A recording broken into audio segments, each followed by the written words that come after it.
ফুলকপির পুর ভরা পরোটা এতটাই সুন্দর, এর পুরটা গন্ধ বেরোচ্ছিল যে মনে হচ্ছিল যেন ওই পুরটাই খেয়ে নিই। তা চলো তোমাদের সাথে সেই রেসিপিটাই আমি আজকে আপনাদের সাথে শেয়ার করছি। নমস্কার বন্ধুরা, কথা রাশি ঘরে জানাই সকলকে স্বাগত। আবারও হাজির হয়ে গেলাম প্রত্যেক দিনের মতন আজকের একটি নতুন রেসিপি নিয়ে।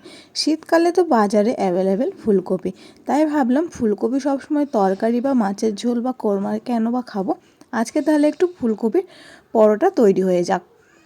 একটু অন্য রকমের পরোটা খেতে লাগে, কিন্তু এর স্বাদটা কিন্তু অন্যান্য পরোটার থেকে হার মানিয়ে দেয়। যেমন নরম তুলতুলে, খেতেও কিন্তু অসাধারণ। তাহলে কথা না বাড়িয়ে চলুন তৈরি করে নেওয়া যাক আজকের আমার সাথে রেসিপি ফুলকপির পরোটা।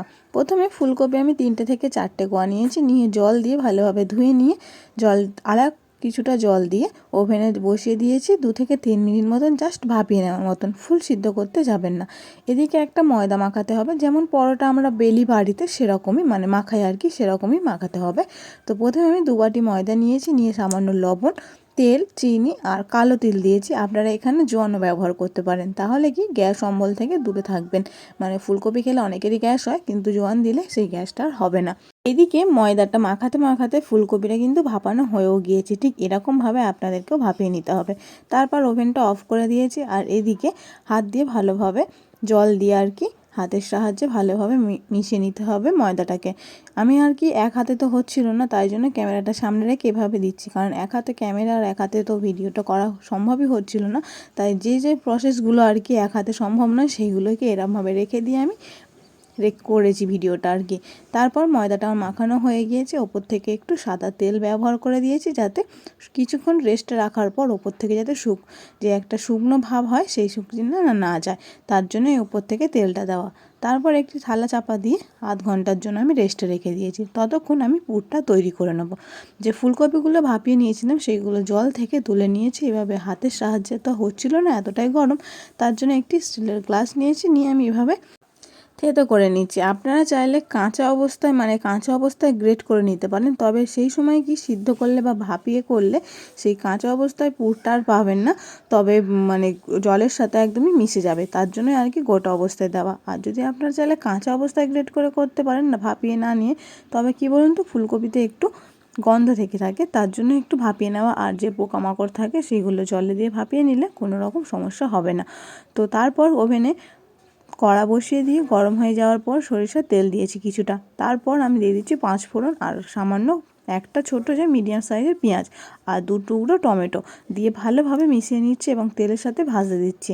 যখন দেখবেন টমেটোটা এভাবে গলে গিয়েছে, তখন আমি দিয়ে দিচ্ছি আদা রসুন 1 টেবিল চামচ। এখানে আমি বাটা ব্যবহার করেছি, আপনারা চাইলে কুচি করেও ব্যবহার করতে পারেন। তারপর দিয়ে দিচ্ছি লবণ, স্বাদ মতন হলুদ, আর কিছুটা পরিমাণে দিয়ে দিচ্ছি কাঁচা লঙ্কা, দিয়ে ভালোভাবে মশলাটাকে ভেজে নিচ্ছি।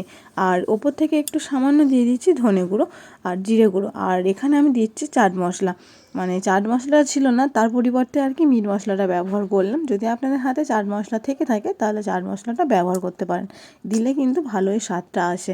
তারপর আমি যে পুরটা যে কপির যে আর কি থেতো করে রেখে দিয়েছিলাম, সেই ফুলকপিটা এর মধ্যে অ্যাড করে দিচ্ছি, দিয়ে মশলার সাথে ভালোভাবে মিশিয়ে নিচ্ছি।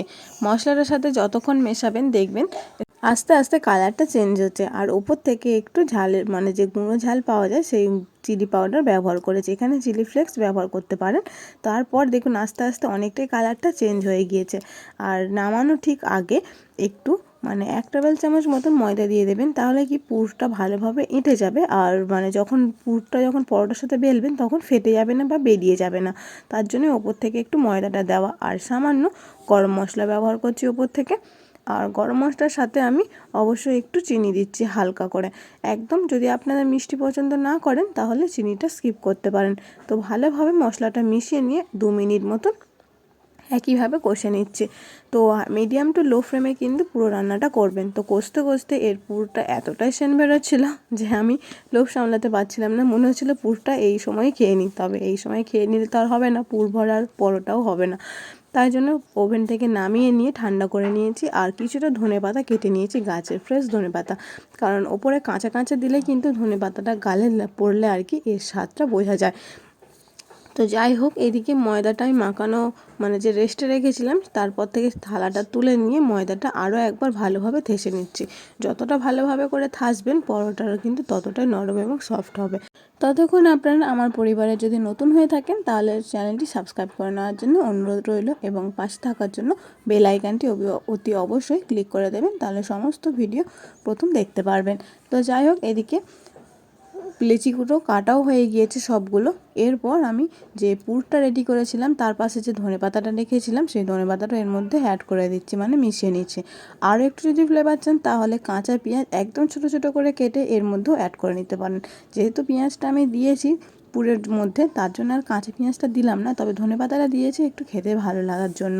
তারপর আর কি যে পুরগুলো আমি তৈরি করে রেখে দিয়েছিলাম, মানে যে ময়দার যে লেচিগুলো তৈরি করেছিলাম আর কি, সেই লেচিগুলোকে যেমন আমরা পিঠের মধ্যে পুর ভরি ঠিক সেরকমভাবে ভরে নিয়ে এভাবে গোল করে নিচ্ছি এবং সবগুলোকে একে একে একইভাবে পুরগুলো ভরে নেব।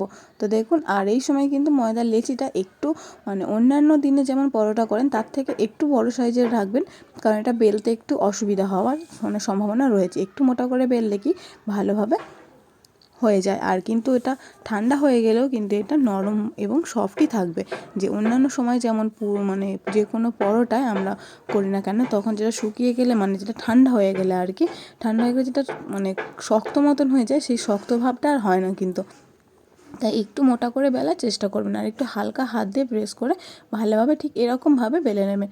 তো আরও একটি দেখিয়ে দিয়েছি ঠিক একইভাবে।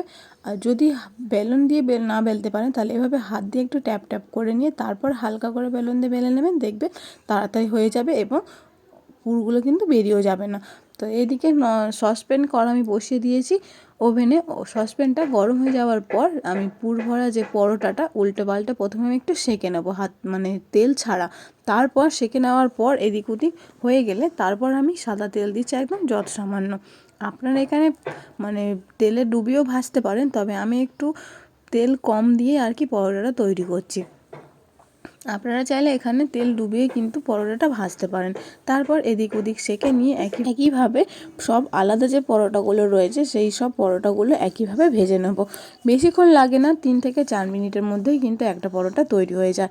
তো সকালের জলখাবার হোক কিংবা রাতের ডিনার হোক, হাজব্যান্ডের লাঞ্চ বক্স হোক কিংবা বাচ্চাদের স্কুল টিফিন বক্স হোক, যে কোনো টিফিন বক্সে কিন্তু এই রেসিপিটা আপনারা শেয়ার করতে পারবেন। দেখুন অনেকক্ষণ পরে কিন্তু রান্নাটা হয়েছে, তো দেখুন কতটা নরম এবং সফট রয়েছে। আশা করছি দেরি হয়েও গেলেও কিন্তু এটা নরমই থাকবে, কখনোই কিন্তু শক্ত হবে না। তো দেখুন পুর ভরা পরোটা আজকের আমার রেসিপিটা আপনাদের কেমন লেগেছে অবশ্যই কমেন্টে জানাবেন। দেখা হচ্ছে পরের কোনো একটি ভিডিওতে। ভালো থাকবেন, সুস্থ থাকবেন। ভিডিওটি শেষ পর্যন্ত দেখার জন্য অসংখ্য ধন্যবাদ রইল।